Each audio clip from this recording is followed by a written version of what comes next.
Jadi di dalam buku Newman terdapat 6 langkah dalam melakukan field research.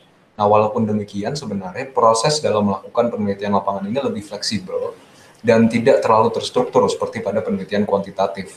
Jadi langkah-langkah yang ada ini sebenarnya hanya berfungsi sebagai semacam perkiraan panduan saja. Lanjut, Bro. Nah, langkah pertama yaitu persiapan sebelum masuk lapangan. Ada beberapa hal yang perlu dipersiapkan sebelum seorang peneliti masuk ke lapangan. Yang pertama adalah belajar menjadi fleksibel. Nah, jadi dalam sebuah penelitian lapangan kita ini tidak akan mengikuti langkah-langkah yang tetap yang tertata dengan jelas. Oleh karena itu, peneliti ini harus belajar untuk mengenali dan mengambil kesempatan yang ada, serta dengan cepat menyesuaikan diri dalam berbagai situasi sosial yang dihadapinya di lapangan. Yang kedua adalah melatih diri. Melatih diri maksudnya adalah melatih beberapa skill atau keterampilan yang perlu dipersiapkan oleh peneliti sebelum melakukan riset lapangan. Misalnya kemampuan observasi, kemampuan melihat dan mendengar dengan jeli, kemampuan memori jangka pendek, dan juga kemampuan menulis field note atau catatan lapangan. Yang ketiga adalah defocusing. Defocusing ini adalah teknik di mana peneliti ini membuang segala asumsi-asumsi atau prasangka-prasangka yang dimilikinya sebelum dia terjun ke lapangan.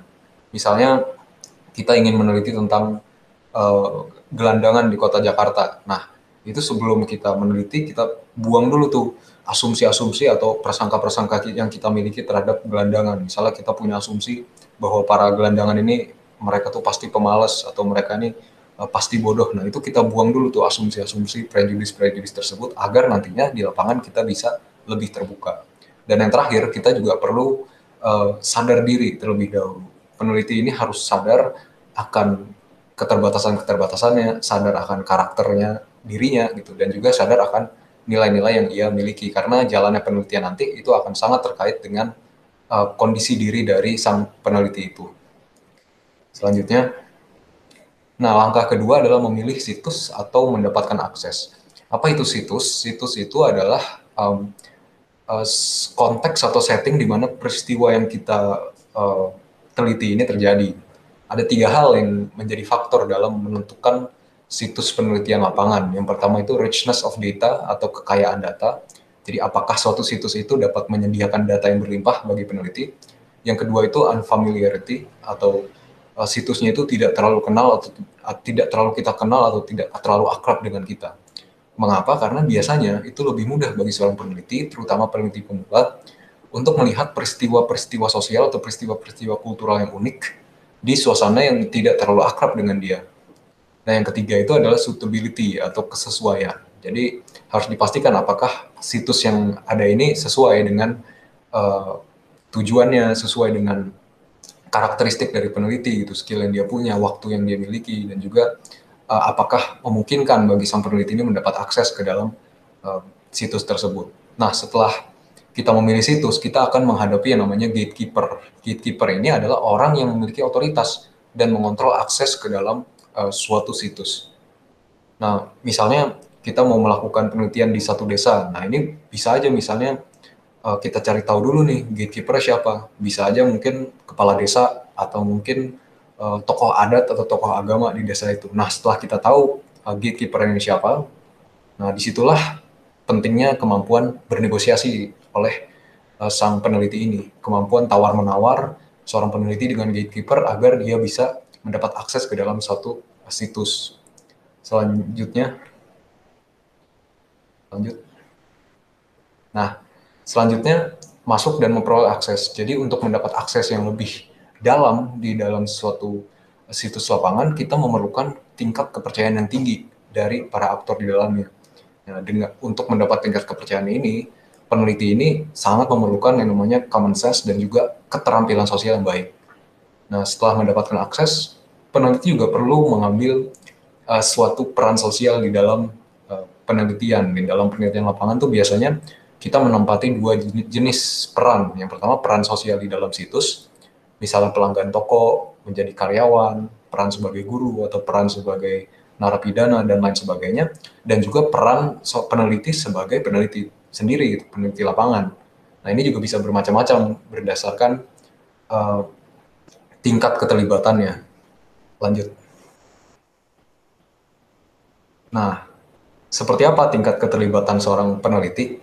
Jadi tingkat keterlibatan peneliti di lapangan ini itu bervariasi berdasarkan negosiasi dengan anggota, berdasarkan keadaan lapangan itu, berdasarkan tingkat kenyamanan pribadi sang peneliti, juga bisa berdasarkan peran sosial yang ia tempati di dalam situs lapangan itu.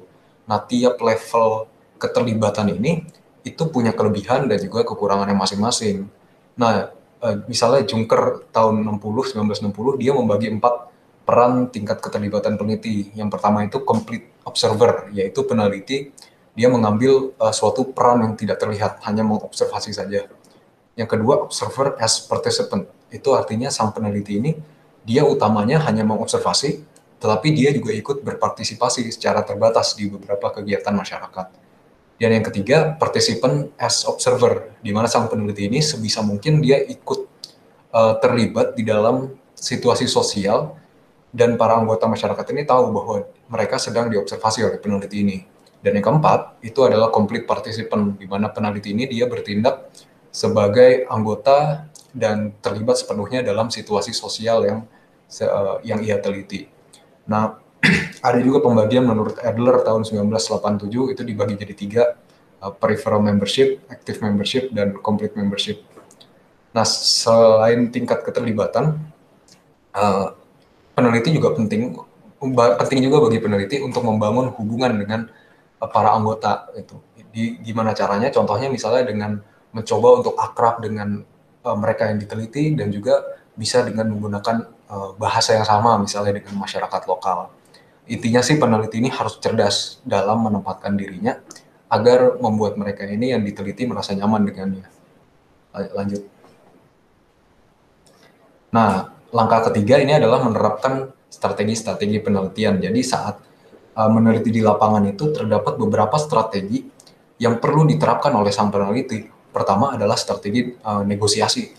Jadi seorang peneliti ini perlu bernegosiasi dengan para anggotanya sampai terjalin hubungan yang cukup stabil agar ia bisa mendapat banyak akses, dapat membangun kepercayaan, dan juga pada akhirnya dapat memperoleh lebih banyak informasi. Nah, terkadang gitu ya, untuk kelompok-kelompok tertentu, misalnya kelompok marginal atau kelompok yang terlibat dengan kegiatan ilegal atau tersembunyi, atau mungkin dengan kelompok elit, di situ biasanya peneliti ini perlu negosiasi yang lebih intens. Selain negosiasi, ada juga strategi menormalisasi kegiatan penelitian.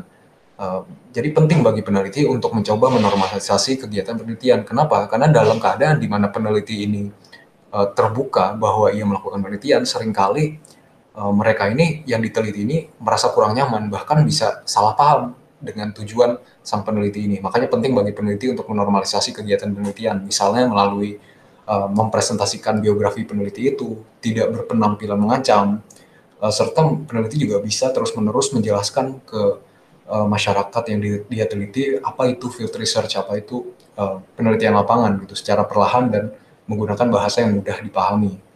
Lanjut. Nah, selanjutnya peneliti juga penting untuk menentukan tingkat keterbukaan.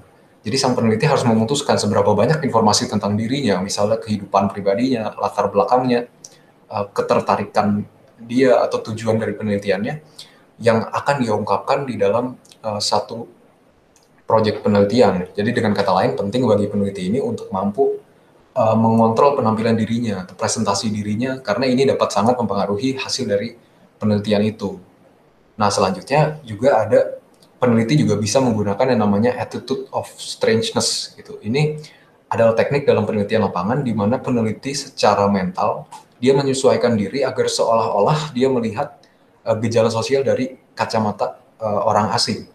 Nah, ini akan sangat berguna apabila peneliti ini melakukan penelitian lapangan terhadap suatu setting atau suatu situs yang sudah familiar dengan dirinya secara pribadi. Lanjut.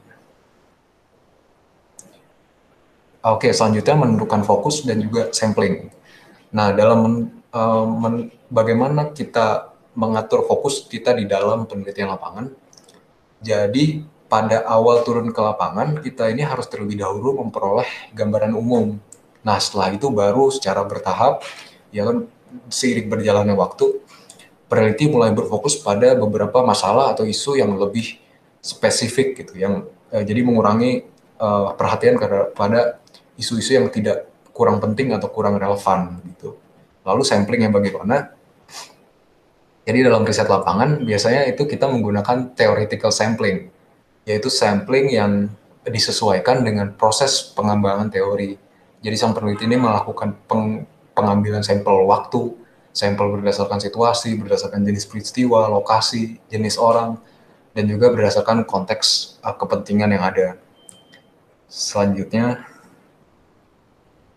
selanjutnya peneliti juga penting perlu memperhatikan yang namanya social breakdown. Social breakdown ini adalah pola perilaku di situs lapangan yang gagal dalam menjalankan apa yang diharapkan. Jadi artinya pola perilaku yang tidak sesuai dengan aturan atau norma sosial yang ada di masyarakat. Kenapa ini penting untuk diperhatikan? Karena hal seperti ini dapat mengungkapkan banyak hal tentang makna sosial dalam interaksi manusia.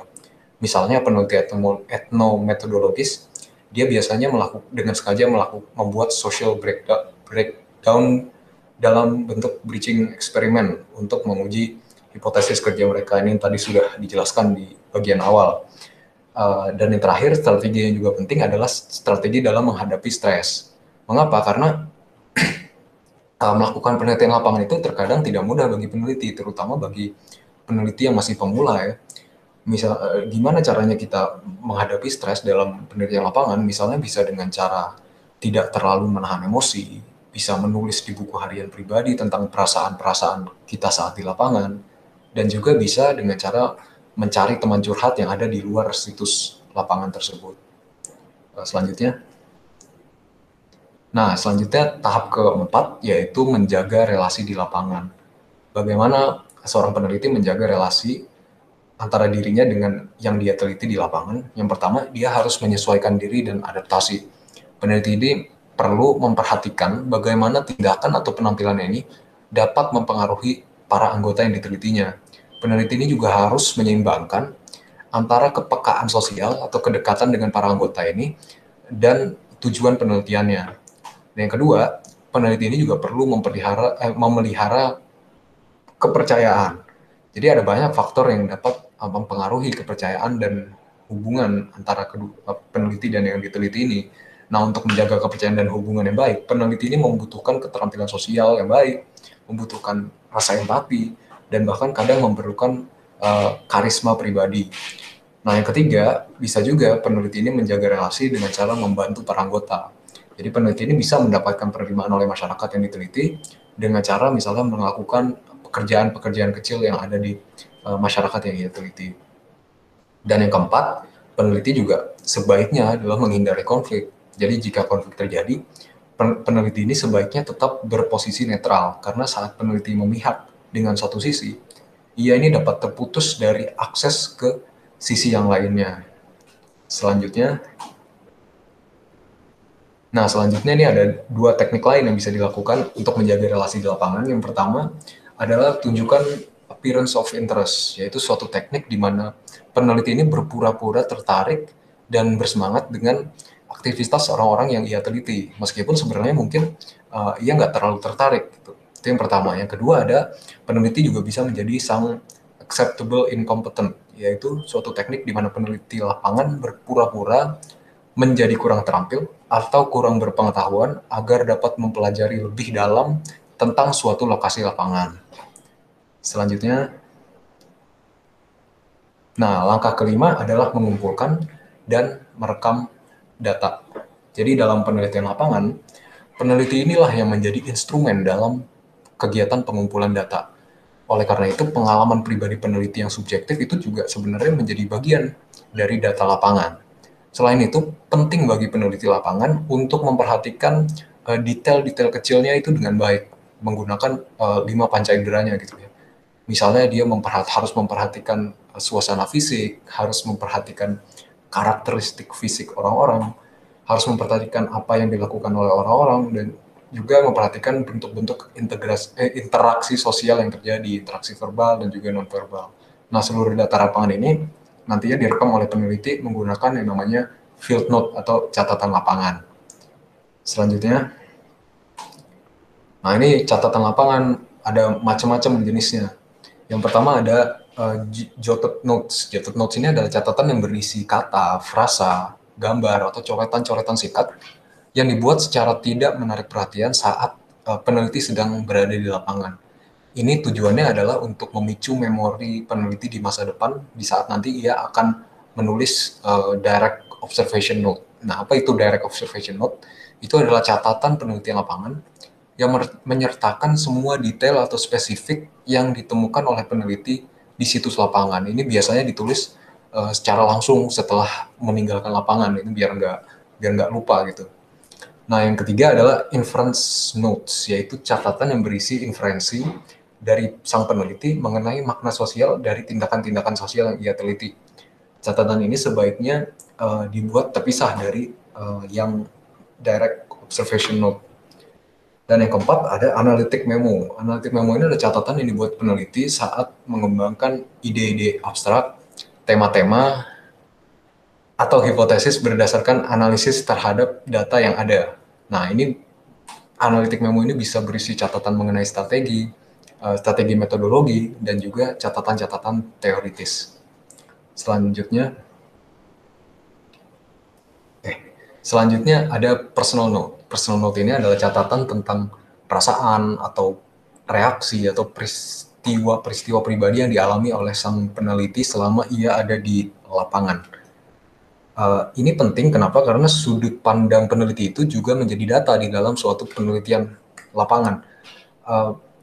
Selain itu, sebenarnya catatan personal ini juga dapat menjadi salah satu alat untuk peneliti menangani stres. Selanjutnya ada juga interview note. Interview note ini adalah catatan yang berisi hasil wawancara terhadap informan di lapangan.